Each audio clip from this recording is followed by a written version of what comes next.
মেলা নিয়ে তো অনেক ব্লগই আপলোড করেছি, আর জলপরি নিয়েও অনেক ভিডিও, অনেক রিলস ভাইরাল হয়েছে। আমি জানি আমার ভিডিও ভাইরাল হবে না, আমি তাও আপলোড করছি।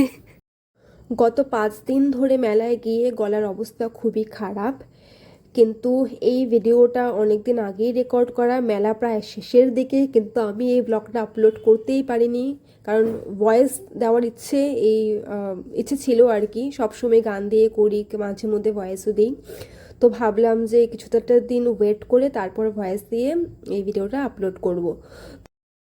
যেটা আমরা সবাই জানি, এই কোচবিহার রাসমেলায় প্রথমবার জলপরি, কিন্তু যেটা সত্যিকারের জলপরি ছিল না, মানুষরূপী জলপরি। তবুও দৃশ্যটা খুবই সুন্দর ছিল। ভেতরে ঢুকতেই একদম মানে সামনে থেকে শেষ মাথা পর্যন্ত শুধুমাত্র অ্যাকুয়ারিয়াম আর মাছ, ছোট থেকে বড় সাইজের বিভিন্ন ধরনের মাছ দেখা যাচ্ছিল ওখানে। দেখতেই পাচ্ছ ভিডিওতে, এতটা সুন্দর দৃশ্য। আমরা কেউ আছি মাছ খেতে ভালোবাসি, আর কেউ আছি মাছ দেখতে ভালোবাসি, তো সেটাই আর কি।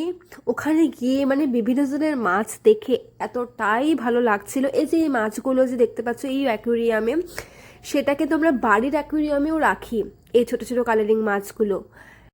এটাই ছিল লাস্ট অ্যাকুয়ারিয়াম, এর পরেই কিন্তু জলপরি।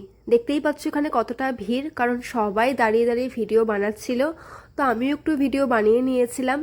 একটু লক্ষ্য করে দেখবে, এরা জলে থাকতে থাকতে এদের হাতগুলো খুব সাদা হয়ে গেছে।